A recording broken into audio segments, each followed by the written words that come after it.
the Coleman medal. The Norm Smith medal. Brownlow medal is Jimmy Bartel. Matthew Lloyd.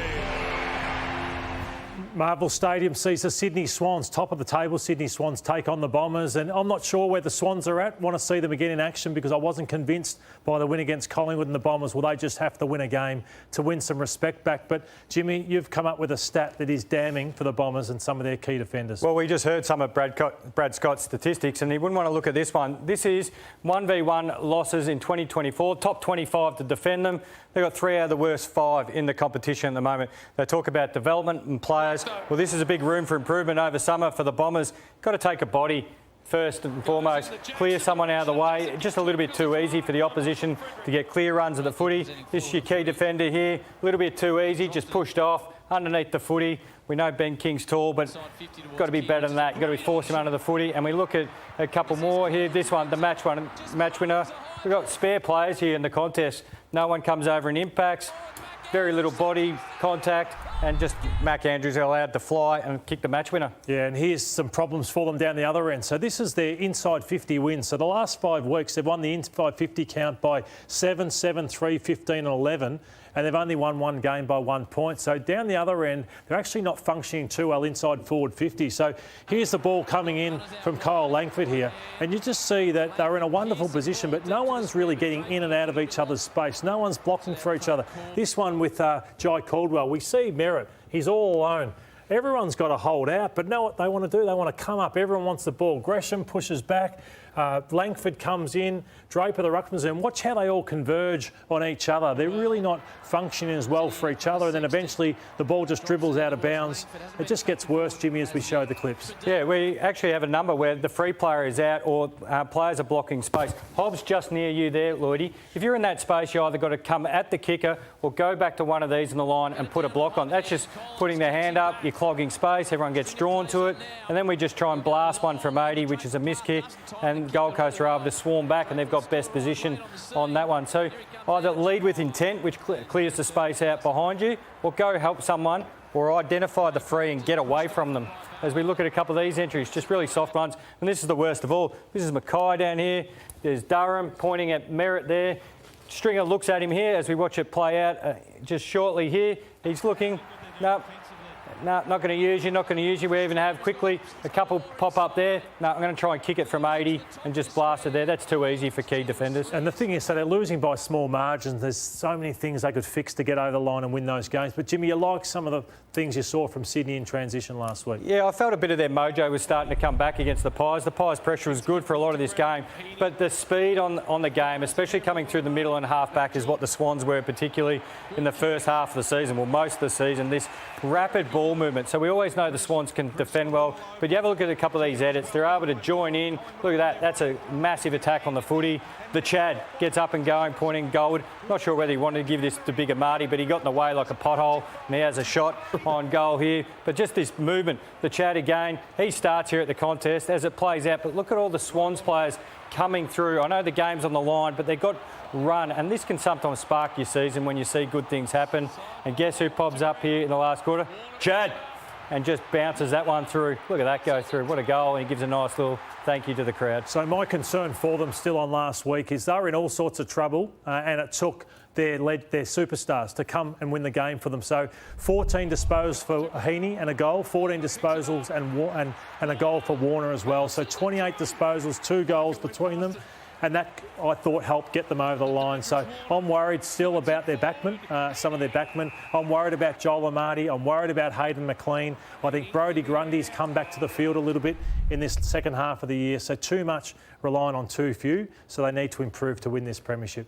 So who do you think will win? Still the Swans will win at Marvel, but I'm still concerned about them from a premiership perspective. I think it has to be a fired-up Essendon, but probably the Swans put a little bit too much class. What a massive game, Jimmy, it is for the GWS Giants and the Fremantle Dockers in Sydney. The Dockers have lost their last 2, so pressure is on. It's just to make the finals. The Giants have a tough run home, want to make the top 4, but it's Freo's ball movement. So they've got better this year, but they went back to their old ways a bit, Jimmy. And this is the option they've got to take. So that right where you are, be aggressive, be bold, take that option to open up teams through the corridor. Yeah, you only get frustrated with sides if they've got that capability and they don't take it. And they've certainly got the capability with their midfield running power and their half forward. So when you see them kick it backwards, sideways and go slow, it gets frustrating because we've seen them turn the tempo up and be really effective. And look at this.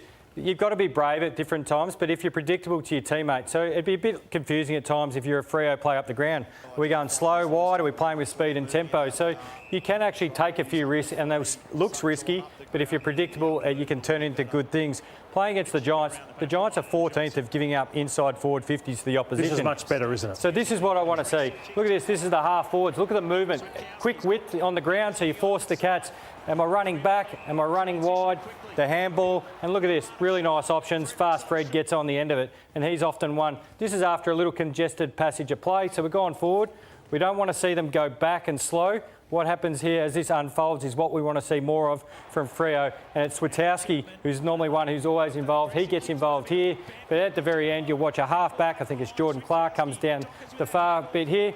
That's where we want to see it. Getting the ball up, kicking the ball inside forward 50. Look at this. Good things happen one-on-one. Yeah, exactly what you want as a forward, them coming straight through the corridor. The midfield battle is going to be massive. Both teams have as good a midfield as there is in the competition. And don't know who you choose out of these four combos, but that is as good as it gets. Those midfields, Jimmy. And I think it all comes down to Luke Jackson, who was pretty poor last week. Yeah, he got touched up against Reece Stanley, and it's more tipping the cat to Reece Stanley. But Jackson's got to be better in the ruck. Of course, Darcy went out before the game. But this combination here, this is what Briggs and Tom Green should be looking at. Stanley down to Dangerfield. Best way to stop a smaller, younger, quicker midfield is to win the first possession and contested ball. Danger had 20 touches on the weekend, but 11 clearances and maximum impact. And look at this ruck work from Stanley into Jackson. Physical, drop it down, and you own the territory here as well. So their ability to actually get involved in here for the Giants with Briggs and Green, they can do that as good as anybody else.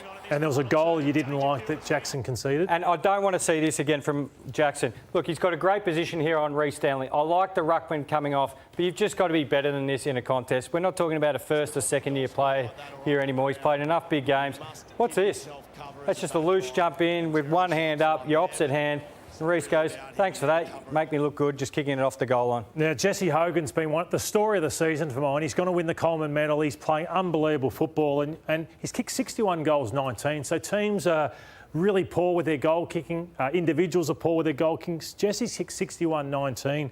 And you look at where he gets them from. I think he's just the best contested mark in the game.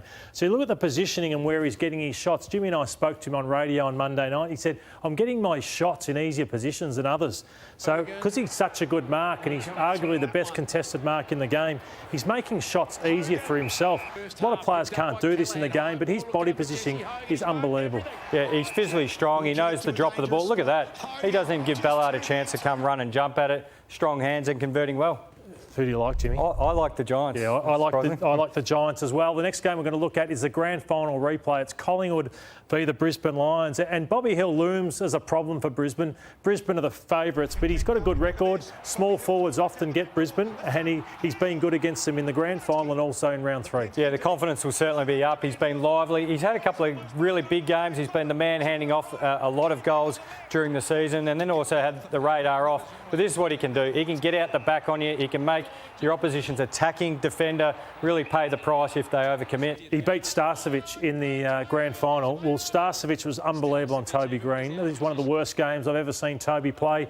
2 disposals in 87 minutes on Brandon Starcevic, so he'll get the Bobby Hill matchup. Yep, and it'll be a fascinating duel to watch as well. And you look at this, physical pressure. He was out of the contest, come back and made Toby Green pay the price. I challenged Murray Ugle-Hagan earlier in the year to say, can you be more than a 15-possession player, 2 goals? Well, Cameron Rayner's starting to get to that level where he's bridging the gap between his best and worst. And look at his run in to the finals, kicking goals and winning far more of the ball. Yeah, and this category here, the possessions, what it allows Brisbane to do is, hey, we can throw up Charlie Cameron up near the ball and we can play him a little bit deeper, or we can swap that over and whoever's playing the hot hand, you can move up Zach Bailey, Kyle Lohman as well. So if he's in form, whether he can take you to the goal square or win possession, what it actually allows the rest of these small forwards do on the forward line, they become such a bigger threat and an unpredictable threat because it just releases so many others. Look at the strength and confidence he's got in his body at the moment.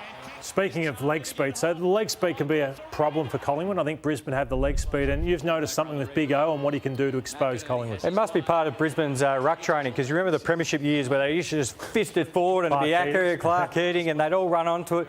But if you can get the ball on the outside, good things can happen against Collingwood, and we'll show some edits a bit later. But it actually encourages all those smalls I was talking about and McCluggage as well in the midfield to really get involved and open up the game. And that's where I feel Brisbane is at its most dynamic, is when the game is up-tempo and full of speed. Can Dane Zorko win his 6th best and fairest? Because he's in sparkling form. He's in red-hot form. Look at this, kicking off half-back. This is how you rip open a great system, which Collingwood does, have great system in offence and defence, or attack and defending.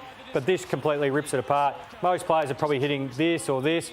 That completely opens up the whole entire ground and makes it really difficult to play against. Damo, you're in great tipping form. Can Collingwood win at the MC? They can win, but I'm tipping Brisbane with no confidence, yes. Oh, yeah, Brisbane as well. Pies for me. Pies, yeah. Pies and an upset. Lions. It's remarkable that Dane Zorko could win his 6th BNF to revitalise his career at this 35. Stage. At 35, goodness gracious me. Well done, Lordo. Well done, Jimmy.